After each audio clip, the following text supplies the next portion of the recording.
دستور ہے کہ لوگ اپنے بزرگوں کے نام سے اپنے بچوں کو مسمى کرتے ہیں۔ قرآن کریم میں کہ بی بی مریم کو کہا گیا یا اخت ہارون۔ ہارون علیہ السلام حضرت موسیٰ علیہ السلام کے بڑے بھائی تھے، اور موسیٰ اور ہارون کے والد عمران تھے۔ ادھر مریم بی بی کے والد کا نام بھی عمران تھا۔ تفسیر مدارک میں ہے دونوں عمرانوں میں 1800 سال کی مسافت ہے۔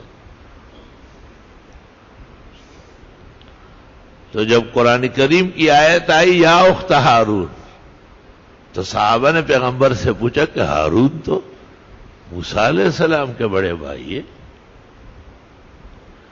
آپ نے کہا کانوا یسمون ابناءہم و ابناء ابنائہم باسماء آبائہم و اولیائہم، یہ لوگ اپنے بچوں کے نام بزرگوں کے ناموں پہ رکھتے تھے۔ اس ہارون کا نام یہاں بھی رکھا گیا جس کی بہن حضرت مریم ہے۔ کانوا یسمون ابناءہم باسماء الانبیاء والاولیاء، روح المانی میں اس طرح عبارت ہے۔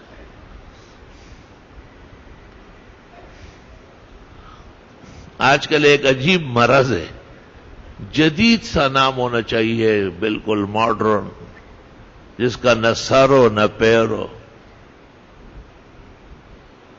قرآن میں دیکھ کے بتائے تو میں نے کہا شیطان قرآن میں ہے، خنزیر قرآن میں ہے، جہنم قرآن میں ہے، کس طرح رکھو گے؟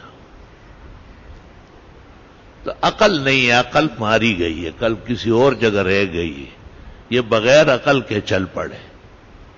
کہنا یہ چاہیے کہ دین کے مطابق نہ ہو، یہ دستور ہے۔ اللہ کہتے ہیں 3 باتوں میں بہت زیادہ خیال رکھنا چاہیے، ایک نام رکھنے میں، دوسرا رشتہ کرنے میں، اور تیسرا پڑوس اختیار کرنے میں۔ ہر جگہ رہنے سہنے کی نہیں ہے۔